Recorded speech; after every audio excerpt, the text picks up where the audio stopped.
Hello, everybody. It is Tuesday, January the 28th, New Book Day. And a new book by my old friend Nicholas Carr is always a big event. Of course, he's the author of The Shallows, which I think was a finalist for the Pulitzer Prize. Lots of other great books, including The Glass Cage and The Big Switch and Does IT Matter? The book is entitled SUPERBLOOM, How Technologies of Connection Tear Us Apart. And I'm thrilled that through modern technology, even if it's tearing us apart, Nicholas Carr is joining us from his home in Massachusetts. Nick, congratulations on the new book, SUPERBLOOM. Tell us what this book's about.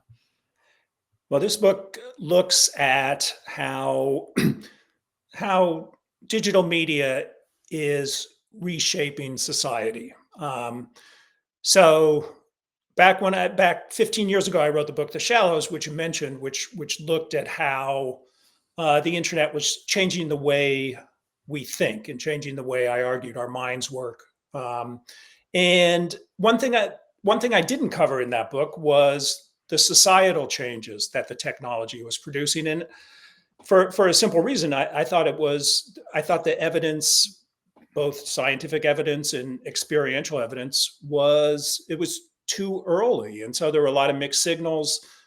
Social media was still kind of a new phenomenon. Smartphones were a new phenomenon.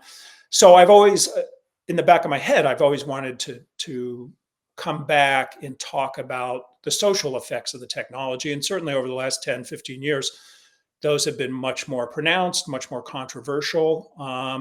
So I argue that our assumptions about technologies of communication, which is that we want them to advance as quickly as possible because we believe that the more we communicate, the more we'll understand each other, more we'll all get along, is actually fundamentally wrong, in that when you communicate too much, as I think we do today, you don't bring people together. You actually start tearing them apart. And that has to do with what I see as a fundamental conflict between the technology and human nature. These tech books, which are critical, always seem to have an element, Nick, of nostalgia about them. This idea that technologies of connection, and in particular, you're writing about social media technologies tearing us apart, does assume that there was a time when we weren't, so to speak, torn apart. Is that a fair criticism? Do you look back historically and think, oh, that was a time when we weren't torn apart? Well, I do look back, and in the book I do. I spend quite a bit of time on the history of electric communication, going back to the telegraph, to try to understand why in the last century communication technologies, which were moving forward very quickly, why they had, I think, a different effect than digital technologies have had in our own century. And so I like to think that, I mean, you're absolutely right that there is, in some books that are critical of technology, a kind of nostalgic tone.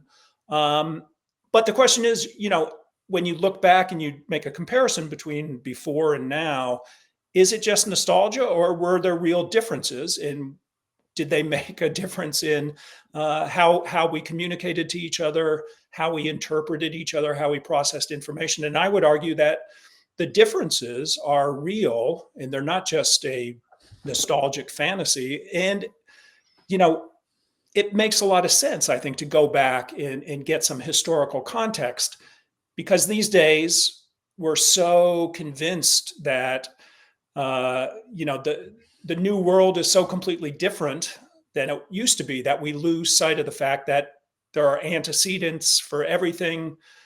We can learn a lot by looking into the past. And so I think it's a useful exercise, actually. You mentioned the invention of the telegraph. I think the famous phrase, and you know this stuff a million times better than I do, but the famous phrase from its inventor is, "What have we unleashed?" Was that the first thing he said? Yeah, something like that. I think God was involved. Yeah. So, and similar probably to what Oppenheimer said when he supposedly invented the nuclear bomb.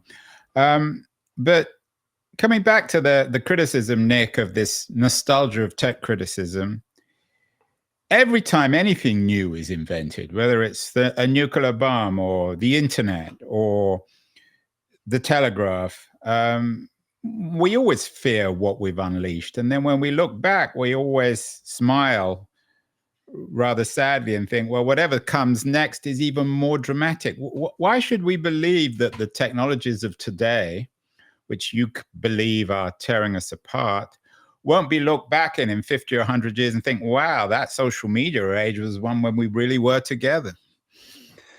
Well, I can't. I'm not that good at projecting. I'm not a futurist, put it that way.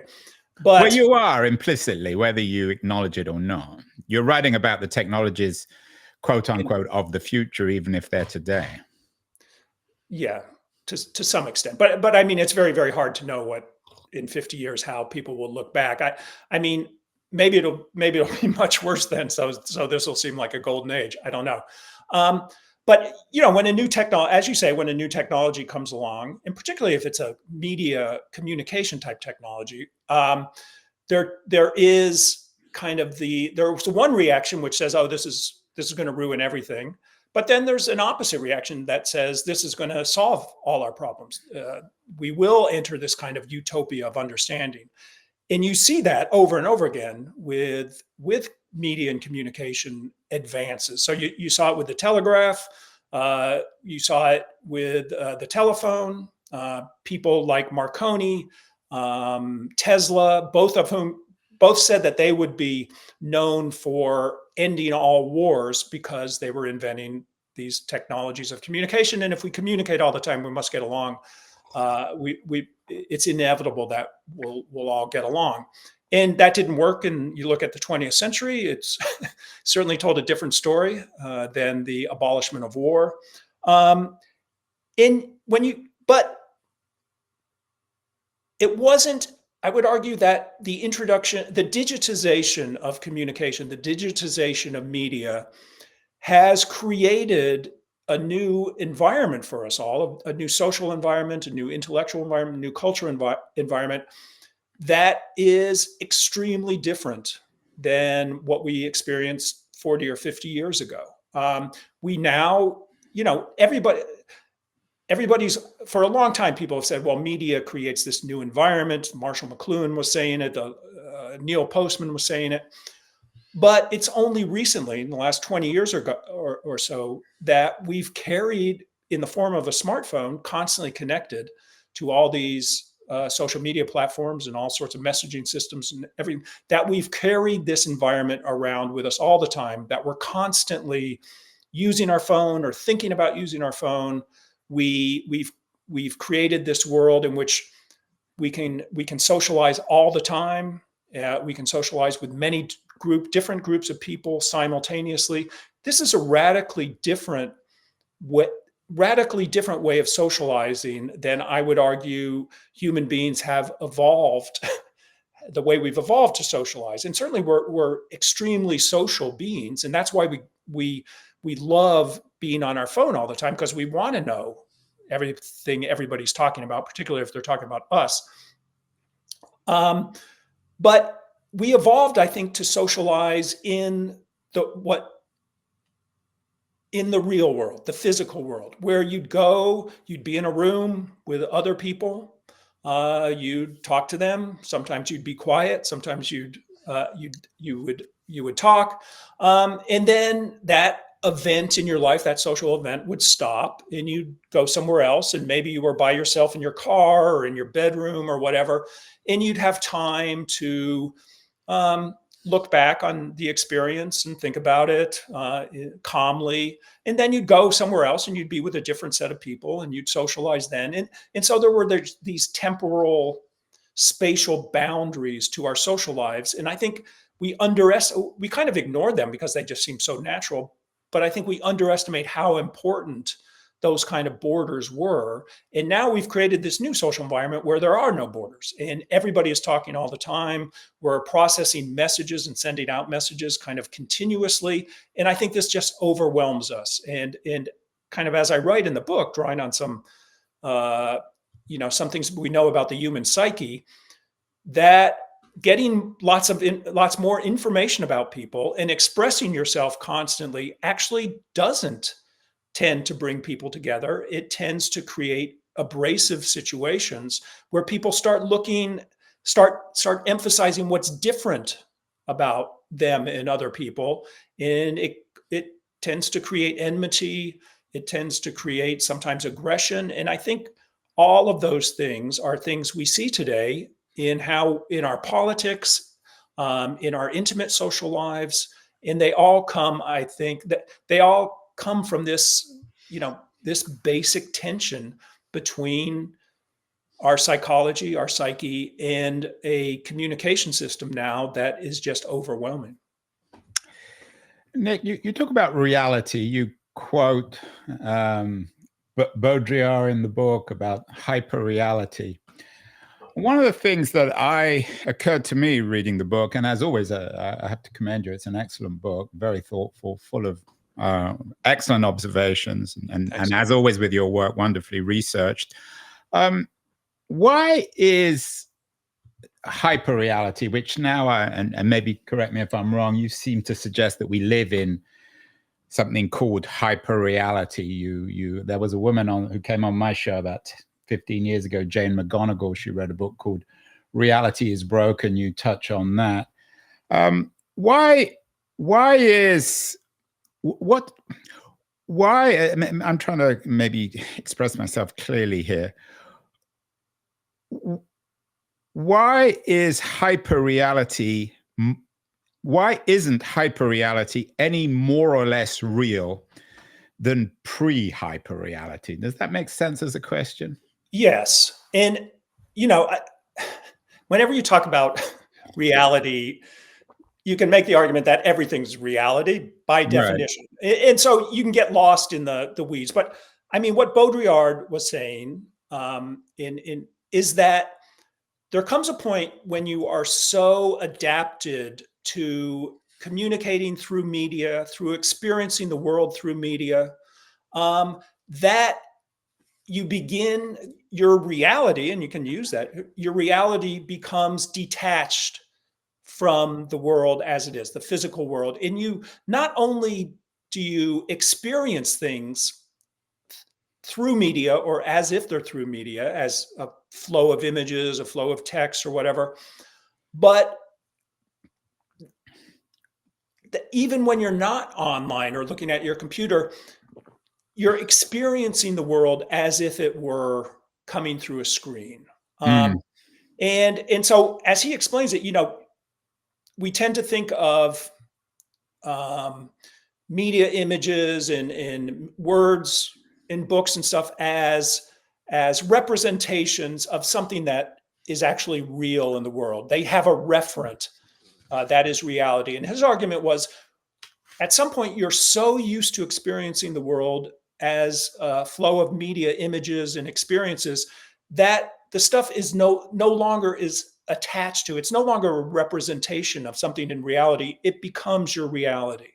And for instance, the book is called SUPERBLOOM because it refers to an event in Southern California in 2019.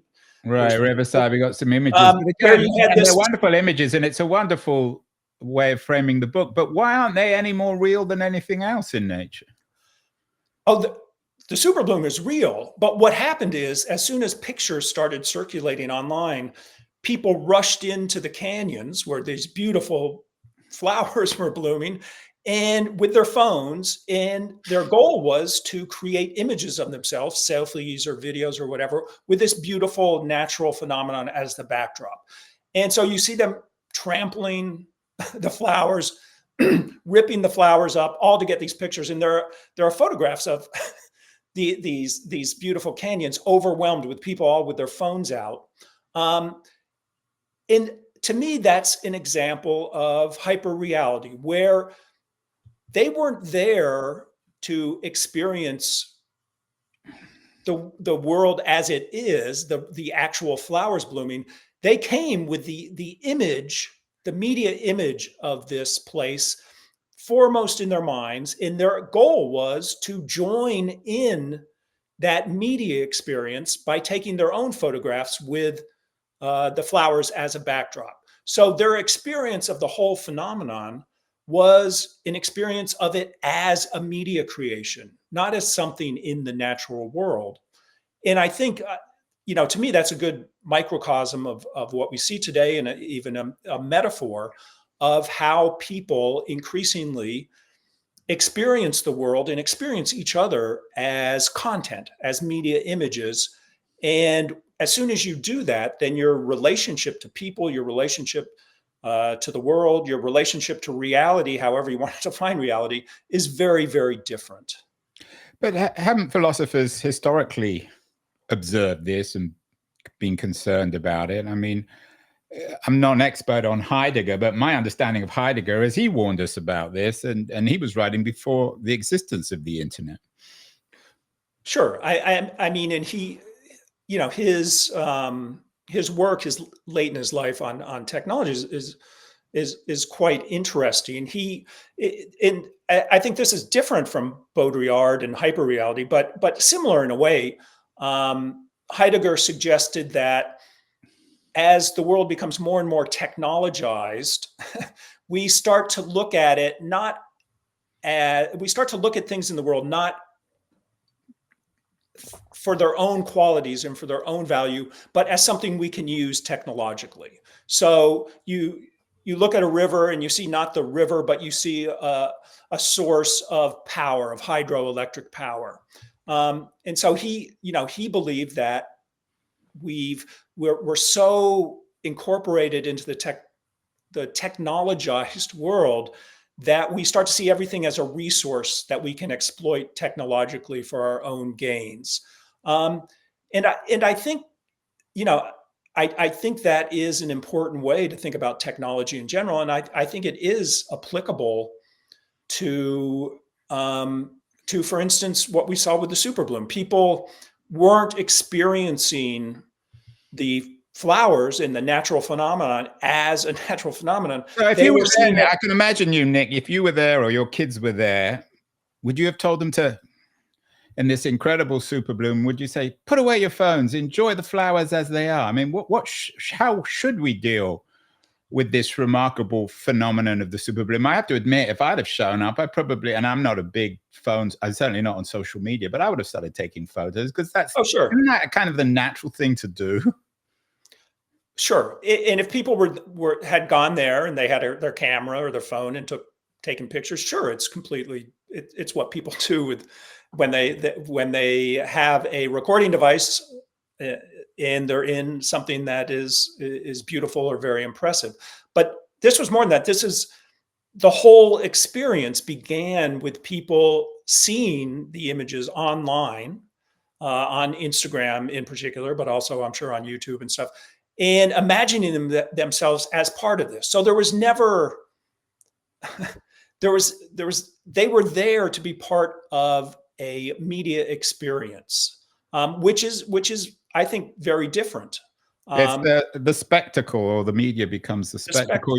Your book has already been very well reviewed. The Wall Street Journal liked it, but there was one reservation which suggested you were a bit anti-Trump, anti-Elon Musk, who isn't these days. But I wonder whether Trump himself is an example, if reality is broken or if hyperreality is the new reality. Is Trump a manifestation of the SUPERBLOOM personality in this new world, for better or worse? I mean, I'm no bigger fan of Donald Trump than you are, but do we have to acknowledge that this is, for better or worse, the new reality?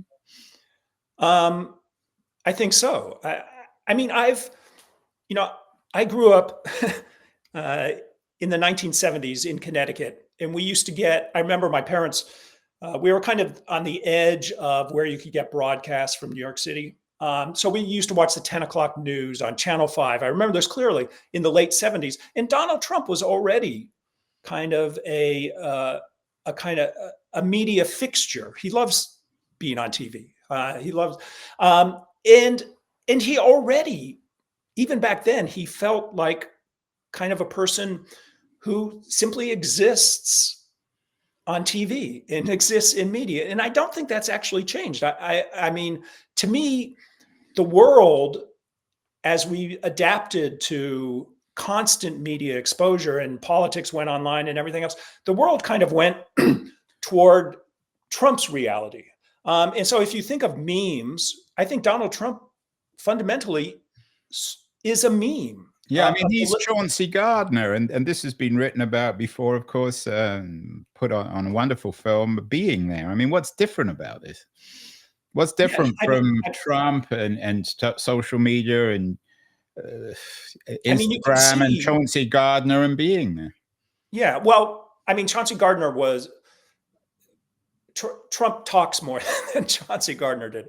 And he does have, political positions and stuff. But I do think in many ways he becomes a meme, both for his opponents and for his supporters, and it shows how what we thought was going to be a democratized media is actually very, very good to generate cults of personality, because you become this image in that people on both sides of you fill it with their own hopes and dreams. You become this kind of larger than life figure. And so I think that's what we see. And I think increasingly we're seeing, our politics play out through memes, through images, through what we call vibes. Today we saw it, not just with Trump, but with Kamala Harris as well. So yeah, I think this is, unfortunately, I think, because if, we've never, it's been a long time since people thought deeply about complex issues, and we've always tended to be kind of reactive in our political lives. But I certainly think it's much exaggerated now. And it's interesting. I mean, one thing that's interesting to me is I'm not a particularly political writer. In fact, I try not to be, because I know these days you alienate some people and attract others. But my critique of Silicon Valley has really been quite consistent, And so 10 or 15 years ago, when I was criticizing people like Elon Musk or Mark Andreessen or whatever, it tended to be people on the right that agreed with me because they distrusted Silicon Valley and they thought, it was controlling dialogue and debate to screen out conservative views. And the left was kind of suspicious of me because they still bought into this dream of democratized media. And now I'm still saying, I'm still making the same critique, but now because Musk and Andreessen and Zuckerberg have made this big shift from the left to the right, it's the people on the right who don't want to hear them criticized and the people on the left who do. So I think I've been pretty consistent, but the whole political landscape has changed as Silicon Valley has shifted its own politics. It's interesting you talk about Mark Andreessen. He tends to be in the news today. He's talking about a Sputnik moment when it comes to AI. You have an interesting a couple of paragraphs in the book about something you call reality privileged, or maybe what Andreessen means by reality privileged. And you kind of elite. Is there going to be a social order, Nick, in the future, in our age of SUPERBLOOM media, where the rich and powerful like Mark Andreessen have a different sense of reality, and it's the underclass perhaps who live in a hyper real ontology? Yeah, well, I mean, certainly that was what, when I talk about Andreessen in the book, he did this interview a couple of years ago where he talked about, we've done all sorts of things to try to increase equality, so people could have the same material wealth or similar, and we failed. So let's forget about that and let's just create virtual worlds where the great unwashed can kind of have a virtual experience of this wonderful, materially rich life that people like me actually experience in the real world. And I do think, which let me first say, seems like a very perverse way of thinking about life and society in general. And I try to criticize him for that. But what we're seeing now, more so than, certainly 10 years ago, is the consolidation of power, not just economic power, which Silicon Valley has been very good at generating for quite a while, but now also political power and power over the media.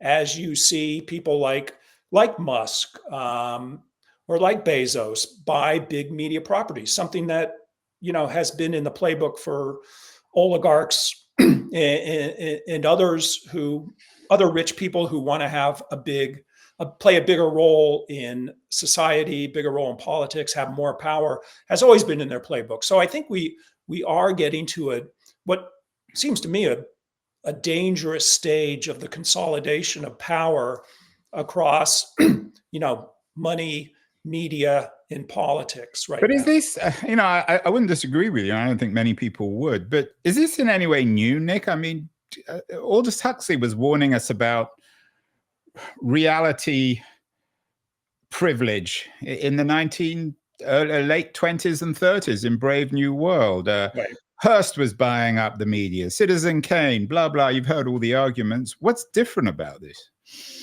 Well, I think it is the same phenomenon of people with a lot of wealth wanting also to have a lot of power, both to protect their wealth, but also simply to have power. So in some sense, it's not radically different. I guess if there is a big difference, it's that even though we thought that digital media and social media was going to democratize media and tear down the old gatekeepers, which in many ways it has, we've actually seen even greater consolidation of control over information flows when you have companies like Meta and X and Google being the new gatekeepers. And we saw when Musk bought Twitter, everybody thought he was foolish because he paid, I can't remember how much, 40 something billion dollars or something. But what we've seen recently is he's really reshaped Twitter to be kind of a megaphone for his own views. And so, yeah, this phenomenon, I think, is something that has replayed itself probably throughout history because people want power. But we've never had these kind of platforms that are shaping, discourse, shaping culture so deeply. And now with the arrival of, generative AI, where you suddenly can, start producing wholesale content for yourself, it does seem to be a new. If the phenomenon isn't altogether new, it's entering a new phase because of the different technologies, in particularly media technologies we have. And I don't know how it's going to play out. Nick, your book is in many ways a critique of social media, certainly not the first or the last. The best-selling book in this area at the moment is, of course, John Haidt's book on Our Age of Anxiety, which is really about how social media tears us apart internally. Yours tends to be more in terms of externalities, social externalities. How does your argument confirm or perhaps challenge the arguments of social psychologists like Haidt on social media? I mean, I think it's consistent with them. Haidt's book, The Anxious Generation, is looking in particular at young people who have grown up with it, teenagers, people in the early 20s. People who went to the SUPERBLOOM and took photos and then put it on Instagram, right? So my book's kind of the anxious generation for adults. So I'm bringing all of us into the discussion because I think one of the dangers, and this is not a critique of Haidt's work, I think it's very valuable, and it's actually changing the way people think about the relationship of the technology and smartphones and social media in young people, and it seems to be having an effect in getting phones out of schools and stuff. So I praise that. But the danger is that we see this whole thing in generational terms, like, oh, it's the kids who are having the problems, and it's the kids who are being affected. And what I'm trying to say is all of us are being affected by this in deep ways, psychologically, culturally, and socially. And we have to not only try to see how it's affecting us, but we have to realize that we're complicit in all of these problems. It's not just a matter of algorithms and evil big tech companies imposing their will on us.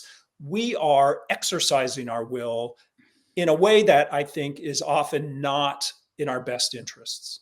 So you're suggesting then we should just put down our phones and read Heidegger instead? I'm suggesting you should read Heidegger on your phone. No, I'm suggesting, I'm not the type of writer who kind of tries to explain a complex problem and then say, oh, here are 7 easy steps to take to solve the problem. I don't think that the new world we've created with social media and with digital media in general is something that's going away. I don't think we, there's this one idea, oh, you can fix social media so it gets rid of the problems. Social media is not broken. It's operating exactly as a computer network is going to operate by maximizing the speed and volume of information exchange. So you can't fix this. So I do think, I guess there are 2 ways to approach this if you think it is a problem, and some people don't. Some people love it, I think. And one is to reduce your use of it. I think we've bought into this idea that, oh, because a computer can do everything, then it must be the best tool for everything. So let's use it for all our communication, for talking to friends and family, for sharing political views, for debating people. I would argue that actually computers and computer networks are good tools for certain things, but there's a whole lot of things, particularly intimate aspects of our life, that they're really bad tools for. And our big mistake is thinking, oh, what we need in communication is more efficiency and more volume. Actually, that's not what you need when you're communicating. You need more thoughtfulness. You actually need more quiet time to collect your thoughts and to be able to kind of think about other people and think about your own thoughts and try to express them well. So we've bought into this industrial ideal of, oh, let's make our communication and information exchange as efficient as possible, and somehow that's going to be good. And so I think you can be more deliberate. We can, as individuals, about what you use the technology for, what you use your phone for, what you use social media for, and what you don't. That's one aspect of it. The other, which is completely speculative, that I'd suggest, is that whenever you have this force that has such social and cultural dominance as digital technology does now, you set the stage for a counterculture. And so I wouldn't be surprised if, the children of millennials or the children of Gen Z or whatever it is, we see a generation come along and say, screw this.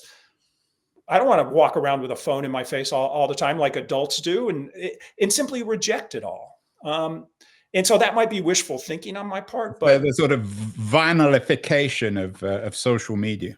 Right. Just say, to hell with it. This looks really stupid, and adults have wrapped themselves in this world that distances themselves from the stuff that actually is meaningful. So why don't we, as young people, say no? Well, we should say no, Nick, maybe, and then put David Bowie's Aladdin Sane on the gramophone and use an old vinyl. I actually have a vinyl record of Aladdin Sane, because you quote Aladdin Sane at Drive-In Saturday at the beginning of the book, which I love this quote, and I'm going to repeat it. Let me put my arms around your head. Gee, it's hot. Let's go to bed. Don't forget to turn on the light. Don't laugh, babe. It'll be all right. Pour me out another phone. I'll ring and see if your friends are home. How did Bowie get this before anyone else? I mean, Aladdin Sane came out in 1973 or 4. Yeah, I think it was 73. And I also still have a vinyl copy. But well, we're both of the same generation. I bet we both love David Bowie and Aladdin Sane. But to me, back in those days when you actually had to go out and buy a record, and you had a very close attachment to it, and you tended to study it and stuff. And so that line always seemed kind of mysterious to me. Pour me out another phone. And slowly, it's a brilliant this line. is an example of the world catching up to Bowie. It just kind of encapsulates this kind of liquefaction. This is another term I use in the book. This liquefaction of everything into information, and it just, yeah, pour me out another phone. I love that line. Yeah. Wow. Finally, there was a wonderful piece we talked about this before we went live in the New Yorker this week by Daniel Immerwahr. What if the attention crisis is all a distraction? And it talks about your great work, The Shallows, and and this was a great compliment to you.